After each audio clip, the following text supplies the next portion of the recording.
This formation on your screen right now has been a game changer for me over the past couple of days, ever since the last FC26 patch. So if you've been unable to find a formation or some tactics that have been clicking for you, especially since the patch, hopefully this video is going to help, and this formation. So let's dive into it. The formation I'm talking about is the 4-5-1, and this is my RTG right here. So it's a little bit, worse for wear when it comes to meta players. We're all about the passion evolutions, boys, okay? We don't mess about around here. But the 4-5-1 formation has been working on my main account, comfortably in Elite Division. I'm having some fantastic fun in Elite Rivals and also on the RTG. For the best place to buy FC26 coins, look no further than MMOEXP.com. And when you're at checkout, do not forget to use my code Morsey to save yourself 8% off your entire order. Link in the description. And as always, the players you're using will have somewhat of an effect on your experience on the game, guys. So keep that in mind here. I'm able to use this formation, have fun with it, using slightly less meta players. But the tactics themselves then, 4-5-1, here we go.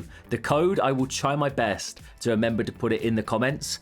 Let me know if I forget, boys. Just comment down below and I'll get it down there. But definitely try these out, boys, because I've been having a lot of fun. And a lot of you guys have been asking for this as well. I'm not the biggest fan of doing custom tactics videos, but if you do want more, if you want me to go in depth and try out new formations, let me know down below, guys. But the build-up style, balanced. I have tinkered a little bit with counter and also short passing, but for me, I just prefer balanced. It is simple. And now we're up in the ante. Defensive approach is high. It's a little bit more aggressive and a bit more risky, but it can be really, really rewarding now. We're all about winning the ball back quickly, getting hold of it, dispossessing my opponent, overloading. Because as you can see, it's quite a, solid formation. There's not too much going on without the ball, but once we get it back, all kinds of bits and bobs are happening, boys. But if you're not the biggest fan of a high defensive approach, I'd say definitely try it out. But you can always tinker this and go to balanced. Or I did have a fair bit of love, actually, for 61, which is high enough to trigger the offside trap. It is a higher defensive approach, but maybe a bit more cover. Now, the player roles. Advance forward ++ attack on your main striker. You want this person exactly in the middle.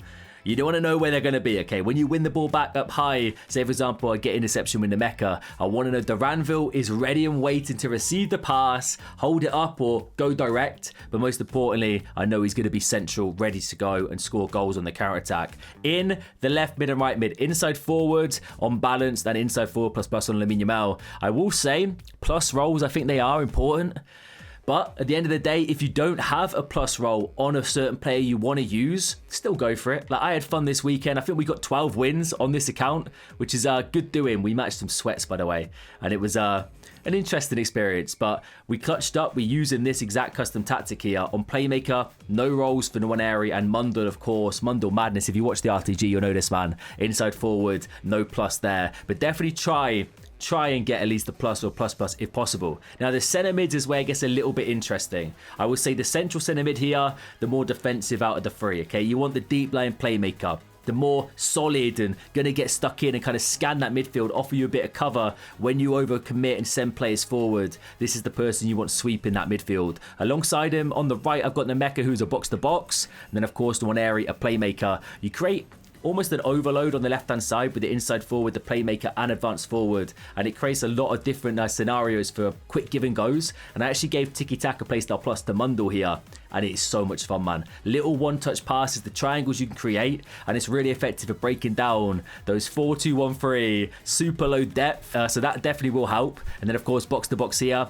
You don't want to get completely exposed with just one CDM, so Nemeka has a bit of cover. Of course, I could bomb forward if I like to, but for the most part, he's up and down, offering support defensively and supporting the attack. In the defense, it's as simple as this. We want to defend. Fullback defend, fullback defend, defender defend, defender defend, goalkeeper defend, okay?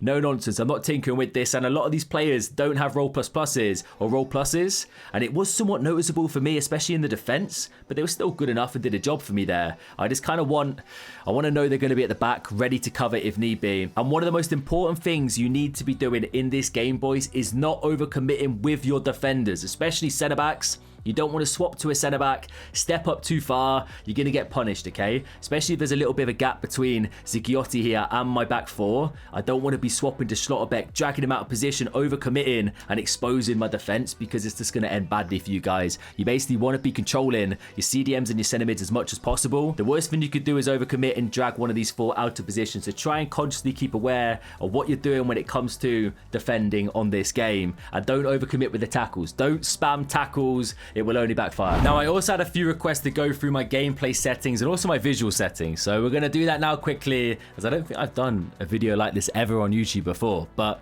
presets, competitives, exactly the default there. Shot assistance, precision. Honestly, if you're not on precision shooting this year, this should be the year you try, okay? It takes a little while to get used to, but if you're playing the game actively most days, you will adjust very, very quickly. And I'd definitely recommend making that change, especially without time finishing this year. It is a big, big difference when it comes to assisted to precision. Trust me, you'll be scoring a lot more goals from different angles and it will change your game. So definitely consider that. Passing, we got through ball assistance on semi, same with lob through pass there. Ground pass assistance is assisted. Cross assistance semi, lob pass assistance semi. Sorry, I don't know why I'm laughing at that. Pass receiver lock late, and then precision pass sensitivity is normal. You can tinker this, but I just leave it on normal. Clearance assistance is directional. And now defending, I use tactical. I have kind of gone back and forth a fair bit on advanced and tactical. I know a couple of patches ago when Bruiser was completely broken, a lot of people were just straight out using tactical. Now that it's changed, I wouldn't be surprised if you are going to advanced. It essentially allows you to mix it up between stand tackles and also shoulder challenges, which is definitely effective and definitely the play if you are looking to utilize that Bruiser play style. For me though, I leave it on tactical. Let me know if you think I should change that. I haven't really taken too much of a deep dive there, but let me know what you're rocking down below. I'm intrigued. Professional fouls is on, mainly because you never know when you're going to need to get stuck in and pull your opponent back real quick. If he's got a counter-attack in the last minute, it can come in clutch. But if you are spamming buttons, you might accidentally do it a little bit too much and get a second yellow. So keep that in mind when having professional fouls turned on. Pass block assistance is on. Auto switching on air balls and loose balls is what we use there, boys. Auto switching move assistance is none. Right stick switching is classic, which is good. I think classic is definitely the play for me. It's what I've been rocking all basically since the start. Right stick switching is player relative, and we got right stick switching sensitivity on 6. You can tinker with this, it's all personal preference, but I think 6 is a nice little kind of middle ground there. Reaction time calibration is off and player lock is on. It's not an essential player locking, and it's something I don't actually do that much myself, only very occasionally if I need to move a player for a through ball or for a cutback. But can be something to look to learn yourself as well, because it definitely can enhance your game, but it isn't something you should strictly rely on in my opinion. Simplified skill moves definitely have that off. Save assistance, all this, and the controller preferences, analog sprint is off. Now my camera settings, I get asked this a lot, guys, so here it is. Tele broadcast is what we run, and then there's customize here is height 12 zoom 0. That honestly is my most commented reply on my YouTube channel, so hopefully people are going to see this who are intrigued and you copy it, because height 12 zoom 0 is exactly what I run, and tele broadcast. Now to quickly run through visual settings, guys, I'm just going to spam down this real quick just in case you are intrigued. I do get a lot of people asking how I get certain things to appear on the screen. I'm not too fussed in regards to like pure gameplay performance, so I have all shadows on, I have these skill moves, playstyle plus icons on as well, just because I think it's a little bit better for you guys to look at during the reviews and the gameplay. But to quickly scroll down through all of these, boys, I've not changed too many. A lot of this will be default, but you never know, there might be a specific thing that you are wondering about.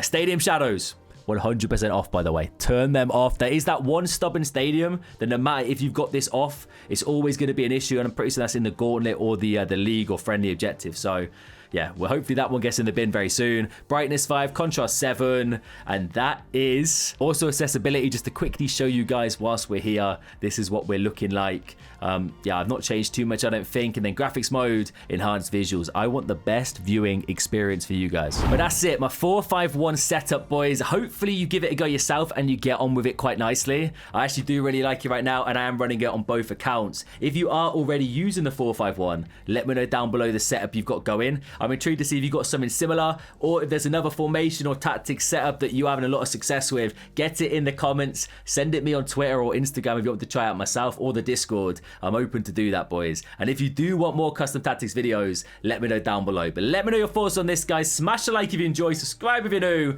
We are on the road to 50k. We're like 700 subs away. It's insane. The support's insane. Enjoy the rest of your day, lads. I'll leave it there. All right, take it easy. I'll catch you later.